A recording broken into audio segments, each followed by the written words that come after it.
देखिए, हार्डवेयर का बेसिक्स जो होता है, हमारे पास एक एनालाइज पावर होनी चाहिए किसी भी फॉल्ट को फाइंड करने की। एनालाइज पावर जैसे, अब आप मान लीजिए कि आपके पास कभी ग्राफिक के फॉल्ट में आ रहा है, मैं आपको एक आज ऑल इन वन क्लास दे रहा हूँ, मतलब फॉल्ट कोई भी आएगा आपको तो ये मेरी क्लास आपको उसमें फायदा देगी। और जो पहले से हार्डवेयर में मास्टर हैं वो सब जानते होंगे। एक्चुअली में हम लोगों का देखने का नज़रिया, बोर्ड को चेक करने का तरीका और मल्टीमीटर के साथ हमारा जो एक संबंध होता है ना, multimeter, DC machine, USB tester, जब तक हम इन सारी चीज़ों के साथ एक अपना कॉम्बिनेशन बना के नहीं चलेंगे, हम कभी भी किसी मोबाइल को प्रॉपर एनालाइज नहीं कर सकते। अब मोबाइल टेस्ट करने के लिए क्या है कि कोई भी मोबाइल अगर हमारे पास आ जाता है और छोटी सी कमी मान लीजिए, मैं एक फाइल वो पहले एक, चलो प्राग्मा फिक्स ही खोल लेते हैं, इसी में समझा देते हैं, नहीं तो टाइम लगेगा ढूंढने में।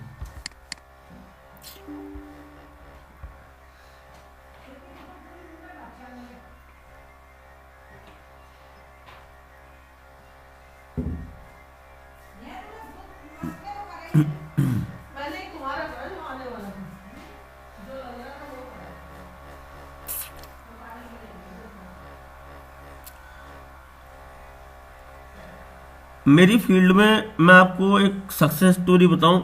मेरी दुकान पे एक लड़का काम जो सीख रहा है वो अंगूठा छाप है। मतलब वो सही से लिख नहीं सकता, सही से पढ़ नहीं सकता, but he can do repairing much better than others.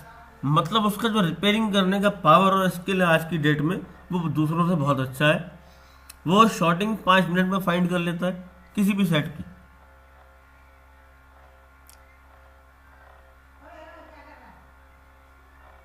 वो रिवॉल्विंग फटाफट करके दे देता है मुझे।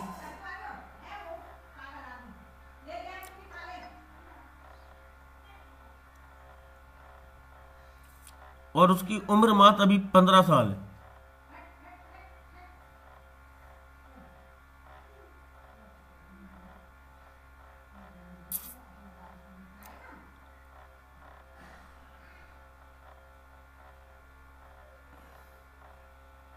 जो मेरा एक कहते हैं ना पर्सनल असिस्टेंट टाइप, जो एक लड़का रहता है किसी की सबके पास, तो वो है मेरा।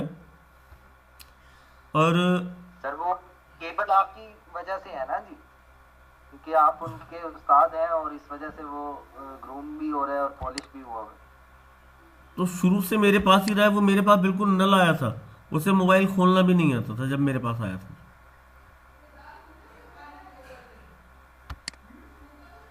लेकिन अच्छा लगता है उसे देख के कि आज वो सब कुछ करता है, अच्छा काम कर लेता है, घर बैठे बैठे 15-20 हज़ार रुपये कमा लेता है। मेरे पास भी आता है, अपने घर भी रिपेयर करता है। Great sir, great.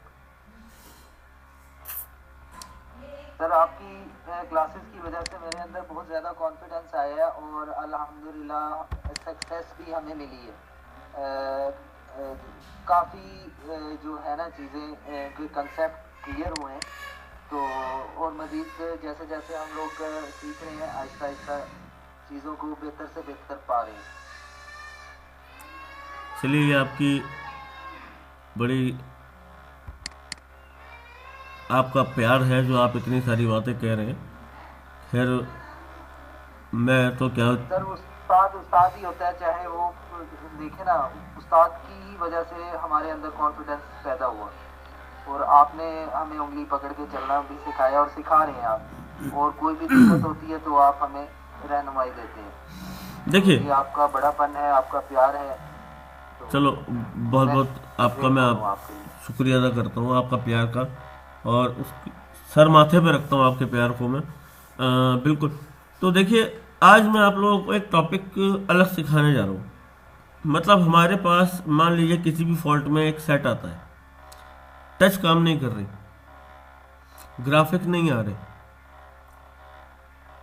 ये वो फॉल्ट बता रहा हूँ जो ऑन सेट में आते हैं। डेड सेट को एनालाइज करने का तरीका अलग होता है, बट जो ऑन सेट में फॉल्ट आते हैं उसमें भी लोग फंस जाते हैं। टच काम नहीं कर रहे, अब क्या करें? ग्राफिक नहीं आ रहे, कैसे चेक करें? कैमरा वर्क नहीं कर रहे, सेंसर काम नहीं कर रहे। अब मोबाइल के अंदर क्या है, मोबाइल के अंदर एक प्रोटोकॉल काम करता है। पूरे मोबाइल में एक I2C प्रोटोकॉल होता है, जिससे हर एक सेक्शन का डाटा CPU में रीड होता है, राइट होता है, और हर एक सेक्शन जिससे ऑपरेट होता है। बट जो भी हमारे मोबाइल में सेक्शन है, मान लीजिए ये मोबाइल जो है Redmi 4X है, और हम यहाँ पर देखेंगे इसकी टच का जैक है। मैंने स्पेशल इसलिए से निकाला है कि इसमें टच का जैक अलग ही होगा।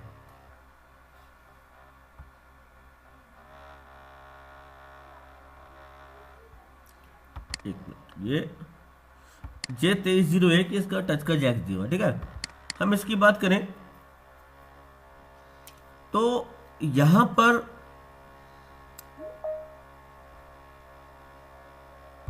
हमेशा हर एक सेक्शन में दो सप्लाई आएंगी। याद रखेंगे हम, मोबाइल के किसी भी सेक्शन में हमेशा दो तरह की सप्लाई आती हैं। One is operator and the second is controller. जब ऑपरेटर और कंट्रोलर दोनों आ जाती हैं तब जाके किसी भी चीज का आउटपुट बनता है। जैसे मैं आपको एक ग्राफिक में समझाता हूं। क्लास थोड़ी लंबी या छोटी हो सकती है, लेकिन अच्छी होगी ये मैं जानता हूं।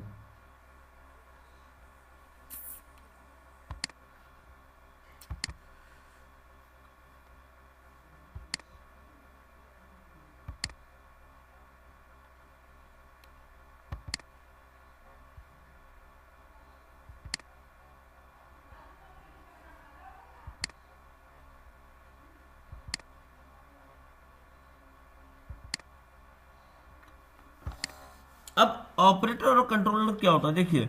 ऑपरेटर कहते हैं जो हमारी आईसी को ऑपरेट करता है, मतलब कि बल्ब को जलाने के लिए क्या चाहिए,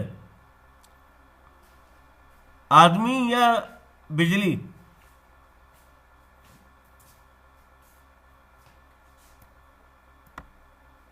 दोनों चाहिए था। दोनों चाहिए ना। हाँ, तो पहले था दोनों। हाँ, अब तो ऑपरेटर जो हो गई वो तो बिजली है, और कंट्रोलर कौन है? आदमी है। अब यहां पर आदमी कौन है? सीपीयू।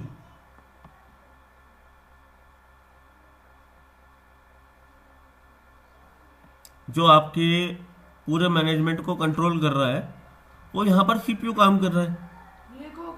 और जो कंट्रोल और ऑपरेटर कौन है यहां पर? आपकी पावर आईसी, या फिर आपकी वीपीएस सप्लाई, या वीबैट सप्लाई।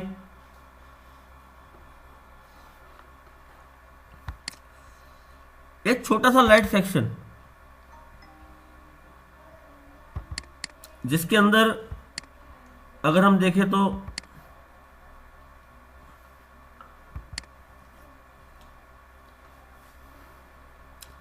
एक एक कॉइल लगी होती है, और ये जो सप्लाई हमारी आती है ये क्या होती है? ये वीबैट भी होती है और वीपीएस भी होती है। अलग अलग सेक्शन में जो पुराने मोबाइल थे उनमें डायरेक्ट वीबैट दी जाती थी जब तक वीपीएस नहीं बनी थी। जब ये वाली जो आईसी आती थी इसमें डायरेक्ट वीबैट आती थी 6 लाख। मैं इस आईसी को आईफोन 6 में भी अप्लाई कर चुका हूं। तो जब तक ये वाली आईसी आती थी 6 लाख की, तो यहां पर क्या था? ऑपरेटर जो था हमारा वीबैट था, और कंट्रोलर जो हमारा यहां पर आता था वो आता था ईएन, मतलब अनेबल सिग्नल।